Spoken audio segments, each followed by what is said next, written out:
wa ta'ala. Allah Subhanahu wa ta'ala memberikan kepada kita berbagai kenikmatan, dan di antara kenikmatan tersebut yang mungkin saat ini kita rasakan adalah nikmat dipertemukan kembali oleh Allah dengan bulan yang mulia, dengan bulan Ramadan. Karena tidak semua hamba-hamba Allah mendapatkan nikmat tersebut. Karena nikmat dipertemukan dengan bulan Ramadan itu merupakan kenikmatan yang besar. Allah Subhanahu wa ta'ala lipat gandakan amal. Setiap amal yang dikerjakan oleh seorang hamba dilipat gandakan oleh Allah Subhanahu wa ta'ala.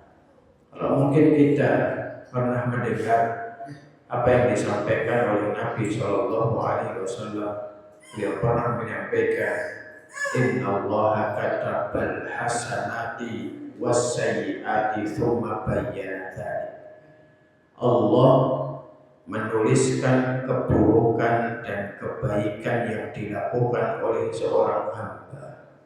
Jadi setiap amalan kebaikan yang kita lakukan, keburukan yang kita lakukan, semuanya ini dicatat sama Allah. Sekecil apapun kebaikan yang dilakukan oleh kita, kemaksiatan yang dilakukan oleh kita, semuanya dicatat oleh Allah Subhanahu wa ta'ala.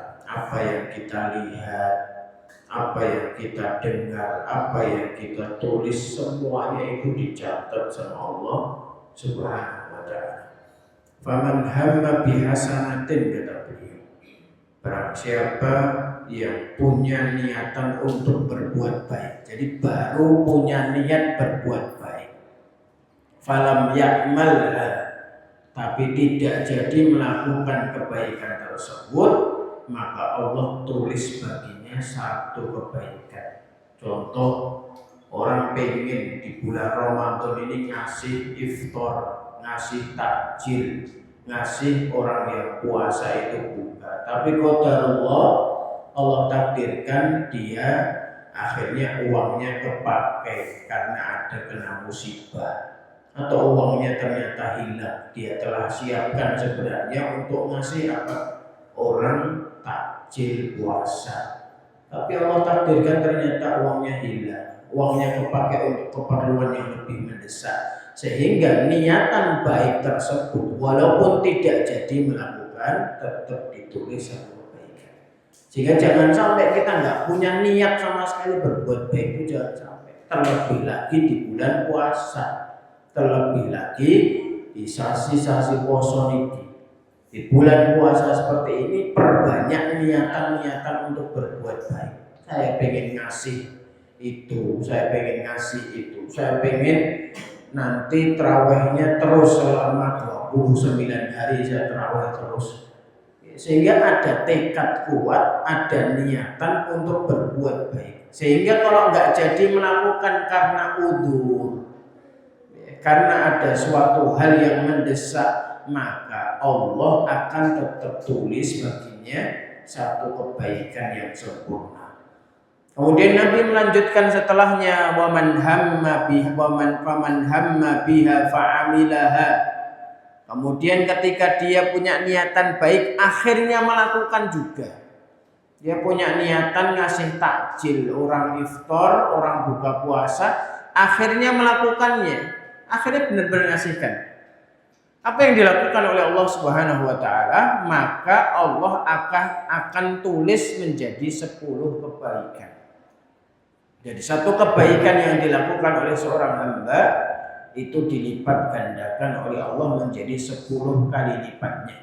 Ila sab'i mi'ati dhi'fin, bahkan lebih dari itu. Bisa sampai 700 kali lipat. Jadi minimal orang lakuin baik, kebaikan itu minimal dicatat 10 kalinya sampai 700 kali lipatnya, bahkan ila ad'afin katsirah, lebih dari 700 kali lipat itu. Ya. Bayangkan ini di hari-hari biasa. Ini di hari-hari selain bulan Ramadan, sehingga di bulan Ramadan lebih dari itu. Orang melakukan kebaikan ditulis 10 kali lipatnya. sampai 700 kali lipat, bahkan lebih dari itu. Di antara dalil yang menunjukkan tentang bahwa satu kebaikan itu dilipat gandakan 10 kali 10 kali lipat itu adalah ketika orang ngaji, orang tadarus. Nabi pernah menyampaikan dalam sebuah hadis yang sahih, beliau mengatakan, man qara'a harfan min kitabillahi falahu bihi hasanatun. Orang yang baca Quran, maus Quran, satu hurufnya itu dilipat gandakan menjadi 10 kali lipat. Man qara'a harfan min kitabillah falahu bihi hasanatun. Satu hurufnya satu kebaikan, wal hasanatu bi asyri amsalihha. Satu kebaikannya dilipat gandakan menjadi 10 kali lipatnya. Kemudian beliau melanjutkan, la aqulu alif lam mim harfun. Aku tidak mengatakan orang yang baca alif lam mim itu satu huruf. Tapi apa? Alif dianggap satu huruf, lam dianggap satu huruf, mim dianggap satu huruf. Bayangkan orang baca surat An-Nas saja sudah berapa kebaikan yang dia dapatkan. Ya. Kalau dia mungkin belum bisa baca Quran, maka belajar. Orang belajar Al-Quran itu sudah dihitung pahala, 2 kebaikan kata Nabi. Walladzi yaqra'ul Qur'an kata beliau, orang yang baca Quran wa yatata'u fihi, dan dia terbata-bata, grotal-gradul, masih belum lancar bacanya. Wa yatata'u fihi wa huwa alaihi syaqun, dia masih keberatan, kesulitan baca. Lahu ajron kata beliau. Maka orang yang seperti ini, baca Qur'annya belum lancar, baca Qur'annya masih terbata-bata, maka dia mendapatkan 2 kebaikan. Intinya apa? Dia dapat pahala juga. Jika orang yang berbuat baik itu akan dihitung banyak kebaikan oleh Allah Subhanahu wa ta'ala. Adapun orang yang mahir baca Quran, maka kata Nabi SAW, al-mahiru bil Qur'ani ma'as safaratil kiramil bararah. Orang yang mahir baca Quran, orang yang lancar baca Qurannya, maka dia bersama para malaikat yang mulia. Maka momentum bulan Ramadan itu kesempatan apa? Kesempatan memperbaiki diri. Belum bisa baca Quran, ya latihan baca Quran. Sehingga nggak ada kata terlambat untuk belajar Quran. Tidak ada kata terlambat untuk membaca Quran. Karena kita kan muslim, KTP kita Islam, tanda pengenal kita Islam. Orang Islam itu ya harus paham pedomannya. Kitabnya apa, dia bisa baca kitabnya. Sehingga apa? Dia harus paham. Ketika dia muslim, ya harus tunjukkan bahwa dirinya seorang muslim. Ya kalau nggak bisa baca Quran, latihan baca Quran. Sehingga bukan aib belajar Iqra itu, tidak aib. Karena orang yang pengen lancar baca Quran ya latihan dulu, mengenal huruf-hurufnya dulu. Alif, ba, ta. Bagaimana mungkin dia bisa untuk baca Quran sedangkan huruf-hurufnya nggak paham? Sehingga bukan aib, ya, tidak ada kata terlambat untuk belajar Al-Quran. Maka momentum bulan Ramadan ini sebagai apa? Sebagai perbaikan diri untuk menjadi yang lebih baik.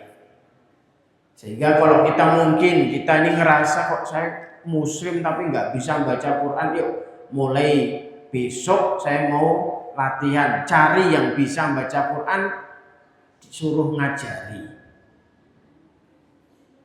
Ya, cari yang bisa baca Quran, suruh ngajari. Punya tekad, saya mau bulan Ramadan ini targetnya bisa lancar baca Quran. Kalau kita punya tekad, insya Allah bisa. Dan banyak buktinya. Ya, yang sudah tua-tua, yang sudah berumur, kemudian dia baca Quran, baca Iqra, latihan baca, akhirnya apa? Dia pun bisa lancar baca Qurannya. Sehingga Allah Subhanahu wa ta'ala akan lihat kesungguhannya. Bukan hanya itu, juga dilatih tentang sholatnya juga. Kalau mungkin selama ini masih sholatnya masih bolong-bolong, sholatnya masih belum tertib, ya harus tertib. Maka dimakmurkan masjidnya. Bagaimana kita sebagai seorang muslim memakmurkan masjid. Nabi itu pernah menyampaikan dalam sebuah hadis yang sahih, sesungguhnya tempat yang paling dicintai oleh Allah di suatu daerah itu masjidnya. Masa kita nggak senang? Allah Subhanahu wa ta'ala senang dengan suatu tempat, dan salah satu tempat yang paling dicintai oleh Allah di suatu daerah yaitu masjidnya. Maka bagaimana cara kita untuk mencintai masjid? Yaitu dengan memakmurkan masjidnya. Sehingga apa? Ya harus apa? Dimulai dalam kesehariannya, sholat 5 waktunya, subuhnya, zuhurnya, asarnya, maghribnya, dan isyaknya. Ya kalau bisa juga makmur. Maka ini bisa PR kita bersama. Bagaimana membuat lingkungan kita, masyarakat kita itu tertib sholat jamaah ke masjid, terutama laki-laki. Sehingga momentum bulan Ramadan itu adalah momentum untuk memperbaiki kita. Bagaimana kita kalau belum bisa baca Quran, ya latihan baca Quran. Tidak ada kata terlambat untuk belajar Al-Quran. Itu kan tergantung tekad kita. Kita kalau nggak mau ya sudah, berarti memang nggak mau, nggak ada keseriusan untuk belajar. Tapi kalau kita memang ada dalam hati keseriusan, kita akan berikan kesempatan kita. Ya ini kan kitab kita, ini buku pedoman kita sebagai seorang muslim. Maka harus kita tunjukkan, kita harus belajar benar-benar, walaupun dimulai dari Iqra 1. Sehingga ma'asyiral muslimin rahiman wa rahimakumullah, Allah akan lihat kesungguhan kita. Di akhir surat Al-Ankabut Allah sampaikan, walladzina jahadu fina lanahdiyannahum subulana. Orang yang sungguh-sungguh, orang yang tekun di jalan kami, kata Allah. Di jalan kami itu maksudnya apa? Latihan ngaji, nertibkan sholat jamaah. Ini orang sungguh-sungguh di jalan Allah. Apa kata Allah? Apa janji Allah? Lanahdiyannahum subulana. Kami akan bimbing dia, kata Allah. Tapi apa kadang kitanya aja yang malas kadang.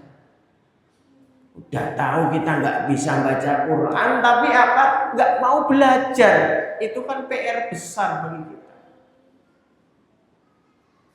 Karena Allah sudah ngasih janji, orang yang sungguh-sungguh, orang yang tekun, orang yang punya kemauan, Allah akan bimbing.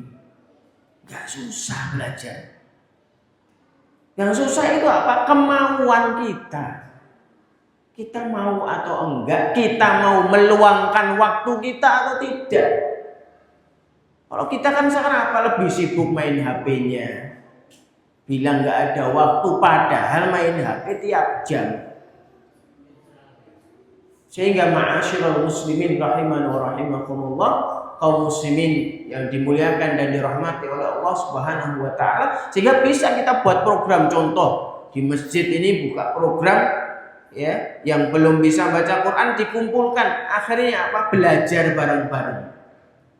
Sehingga seperti itu bisa kita lakukan. Dimulai dari bulan yang mulia ini, semoga Allah berkahi. Sehingga saling belajar, yang bisa baca Quran, maka ngajari yang belum bisa.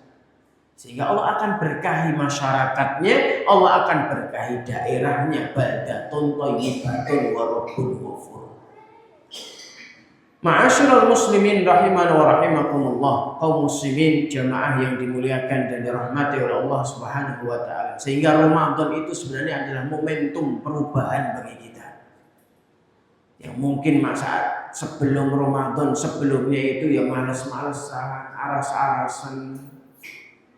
Maka Ramadan itu bagaimana membuat kita itu lebih tekun dan ulet dalam beribadah kepada Allah. Sehingga ma'asyiral muslimin rahimani wa rahimakumullah, kaum muslimin jamaah yang dimuliakan dan dirahmati oleh Allah Subhanahu wa ta'ala. Ada sebuah kisah yang pernah terjadi di zaman Nabi SAW yang menunjukkan tentang keutamaan dan keistimewaan waktu di bulan Ramadan. Dan keistimewaan waktu bulan Ramadan itu dapat melampaui berbagai amal soleh. Dahulu kala di zaman Nabi ada dua sosok laki-laki yang berasal dari Yaman. Mereka berdua ini hijrah ingin menemui Nabi SAW ke kota Madinah, dari Yaman ke Madinah. Apa yang mereka lakukan? Mereka dua orang ini pengen ketemu Nabi, pengen masuk Islam. Dua-duanya masih non muslim. Pengen ketemu langsung sama Nabi, pengen di depan Nabi mengumumkan Islamnya. Akhirnya apa? Ketemulah sama Nabi, mereka masuk Islam. Tapi dua orang ini beda sifatnya. Satunya rajin ibadah, rajin banget satunya. Satunya biasa-biasa saja, ya. Enggak rajin banget tapi apa? Intinya yang wajib dia lakukan, tapi tidak serajin yang pertama. Ini baru masuk Islam ada. Saking rajinnya yang pertama, ketika ada pengumuman untuk ikut jihad, untuk ikut perang, dia daftar. Padahal baru masuk Islam. Daftar, akhirnya ikut perang, Allah takdirkan dia mati syahid dalam peperangan tersebut. Padahal baru beberapa bulan masuk Islam. Bayangkan. Dia baru masuk Islam, dia sangat rajin ibadah, kemudian wafatnya itu dalam keadaan syahid fisabilillah. Yang satunya lagi kan merasa kehilangan, akhirnya Allah berikan umur panjang sampai setahun berikutnya. Setahun berikutnya Allah wafatkan juga. Tapi wafatnya biasa, tidak di dalam peperangan. Dari sini mungkin kita akan menebak. Ini dari dua orang ini yang paling mulia tentunya yang pertama tadi. Dia rajin ibadahnya, wafatnya pun syahid fisabilillah. Wafatnya itu bukan cara biasa, tapi apa? Dia ikut perang. Perang itu mulia. Bahkan mati dalam peperangan itu merupakan apa? Dijamin masuk surga sama Allah. Kita akan menebak ini pasti yang masuk surga duluan yang ini. Tapi ternyata tidak. Ada seorang sahabat. Setelah dua orang ini meninggal, sahabat ini bermimpi. Dalam mimpinya, dia seolah-olah sedang berada di depan pintu surga. Ini sahabat ini bermimpi, dan mimpinya sahabat ini adalah sebuah apa? Sebuah hal yang mengabarkan tentang kenyataan. Wahdhar farasatal mu'min, kata Nabi SAW. Kemudian apa? Dalam mimpinya tadi seolah-olah dia sedang berada di depan pintu surga, dan di depan pintu surga itu dia tidak sendirian. Ternyata ada dua orang yang telah meninggal tadi. Kemudian dari balik pintu surga keluarlah malaikat dan mengajak salah satu di antara mereka untuk masuk surga lebih dulu. Mungkin kita akan nebak yang masuk surga duluan itu yang rajin ibadahnya, yang mati syahid.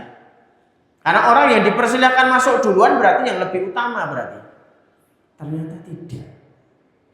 Malaikat tersebut ngajak yang terakhir meninggal tadi, yang dipersilahkan untuk masuk surga.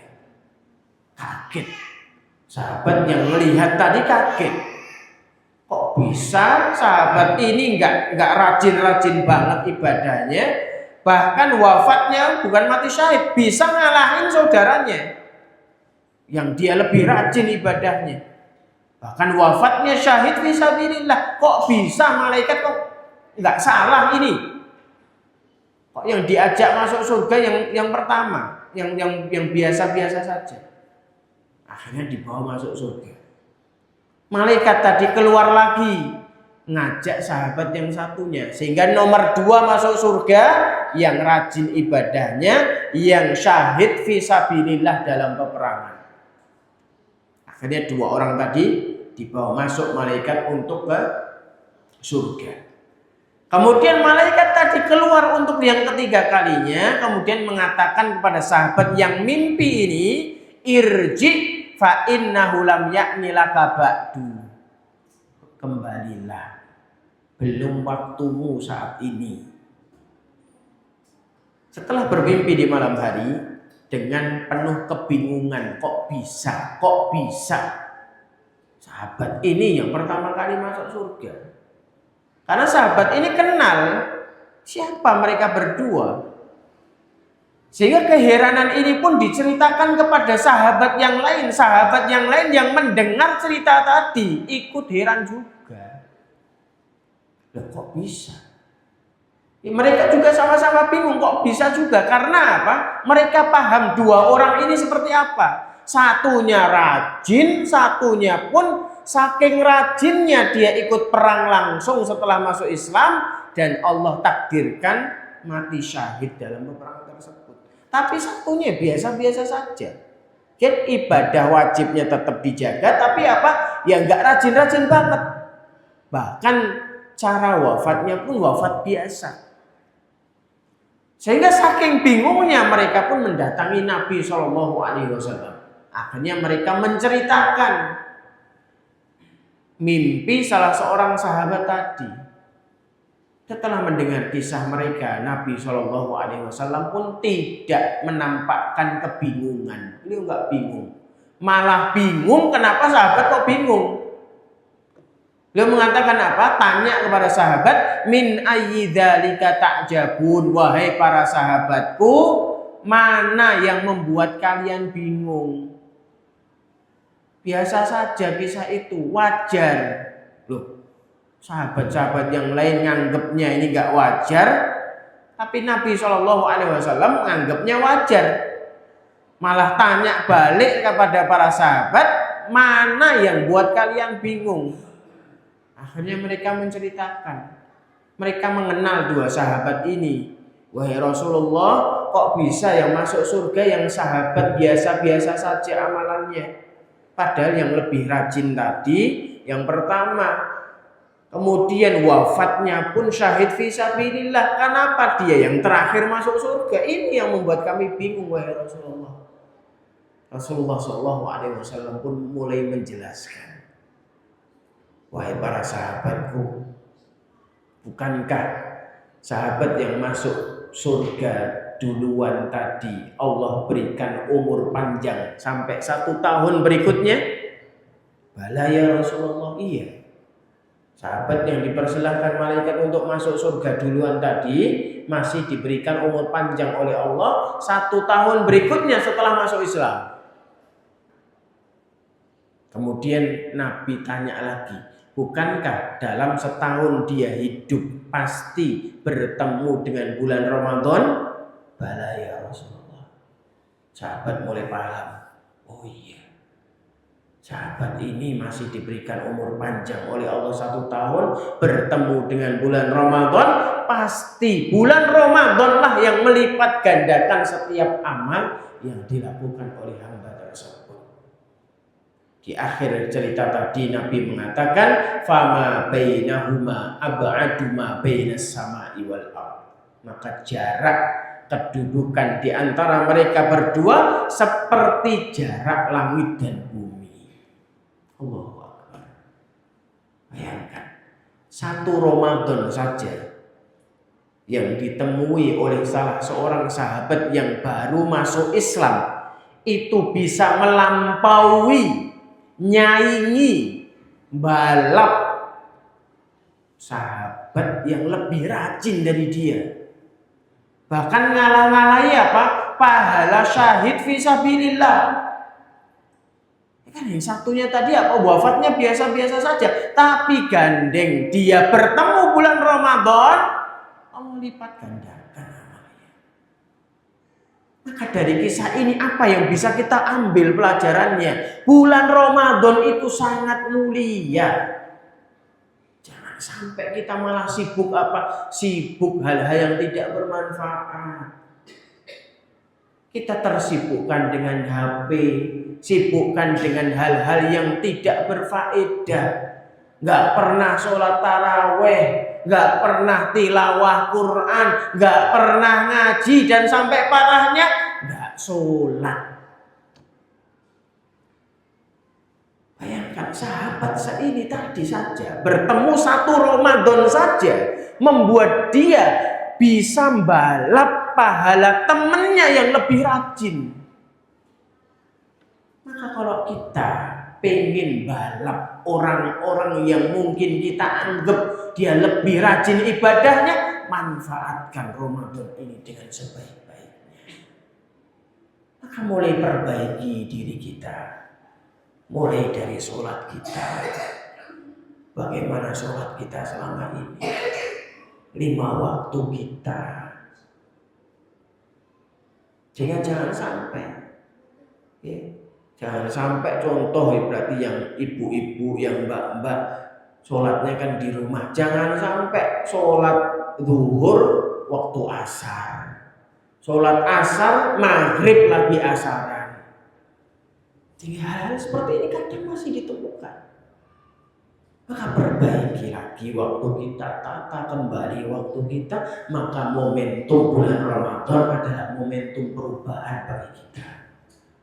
Dan ada amalan-amalan yang bisa kita laksanakan, bisa kita agendakan. Kalau kita punya kelebihan rezeki, agendakan ngasih takjil. Ngasih takjil itu pahalanya apa?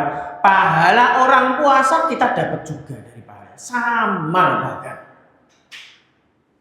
Bayangkan kurang baik apa Allah di bulan Ramadan. Kita tahu bahwa pahala orang puasa itu banyak kata Allah, besar. Dan orang yang ngasih takjil, orang yang ngasih buka puasa, orang yang berpuasa, pahalanya seperti orang yang berpuasa tanpa mengurangi sedikit pun pahala orang yang puasa tersebut. Nah, kalau punya kelebihan rezeki, agendakan hal-hal yang bermanfaat seperti ini. Punya kelebihan rezeki, punya ekonomi yang berlebih, maka kalau bisa ada kesempatan untuk sedekah dalam masalah seperti ini, ada buka bersama ngasih, nggak bisa ngasih bantu tenaga.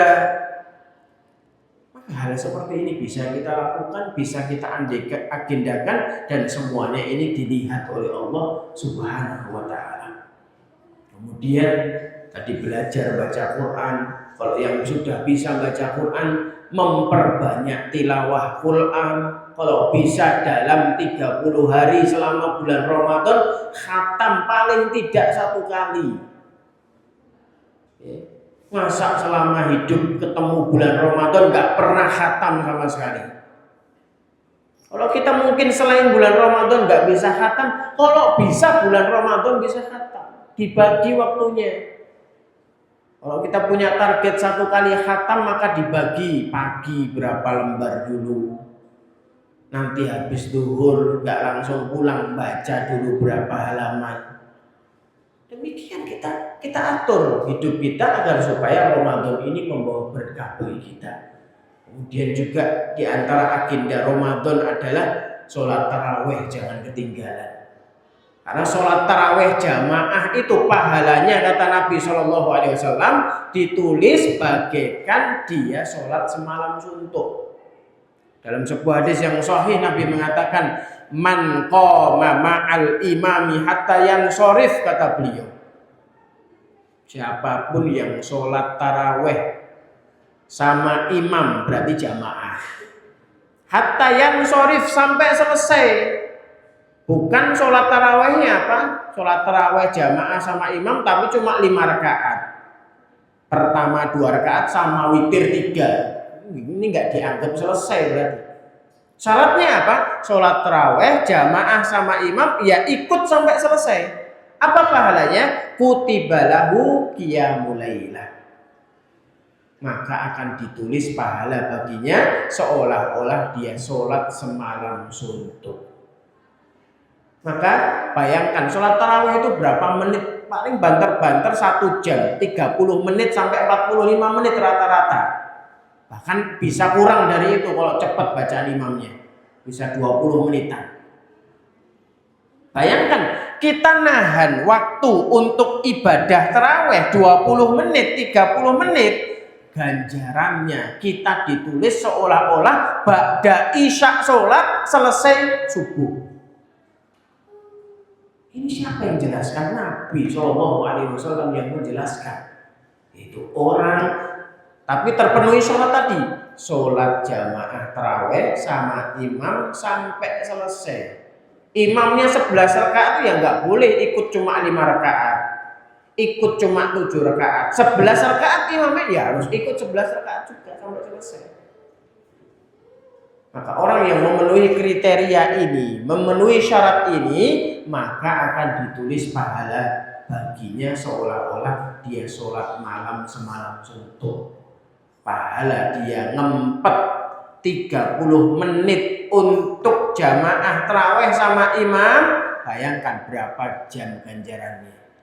Kita ditulis seolah-olah dari ba'da isya sampai menjelang subuh kita sholat terus. Kita nggak mampu seperti itu. Tapi kalau di bulan Ramadan kita ditulis pahala seolah-olah seperti itu melakukannya. Maka jangan sampai tinggalkan taraweh. Kalau bisa taraweh setiap hari. Kalau pengen nambah Ustadz, maka boleh. Jangan sampai ketinggalan jamaah taraweh. Kalau pengen malamnya sebelum sahur pengen nambah, ya boleh nambah lagi, tapi jangan nambah witir. Karena witir itu semalam cukup sekali. Ya, jadi contoh 11 rakaat sama imam taraweh. Kemudian sebelum sahur itu bangun jam 3, masih jam 3. Sholat dulu, pengen sholat lagi, boleh. 2 rakaat tanpa rakaat ganjil. Bisa. Ya. Tapi apa? Saran saya tetap jamaah juga sama imam karena pahalanya sangat besar. Kalau pengen nambah ya sudah, nanti malam nambah cukup 2 rakaat tanpa ditutup 3 rakaat witir. Karena witir dalam satu malam itu cukup 1 kali. Ini diantara agenda-agenda kebaikan yang bisa membuat kita menjadi seorang yang lebih baik lagi. Dan mudah-mudahan kita sesuai dengan tujuan Allah mensyariatkan puasa, yaitu kita keluar lulus dari bulan Ramadan menjadi manusia-manusia yang bertakwa. Amin ya rabbal alamin. Ini mungkin yang dapat kita sampaikan pada pertemuan sore yang dimuliakan dan diberkahi oleh Allah Subhanahu wa taala ini. Mudah-mudahan segala amal soleh kita, amal kebaikan kita, puasa kita, taraweh kita termasuk ibadah yang diterima di sisi Allah Subhanahu wa taala. Barakallahu fikum wa sallallahu wasallam ala nabiyyina Muhammad. Kita tutup dengan doa kafaratul majelis. Subhanakallahumma wa bihamdika asyhadu an la ilaha illa anta astaghfiruka wa atubu ilaik. Wassalamualaikum warahmatullahi wabarakatuh.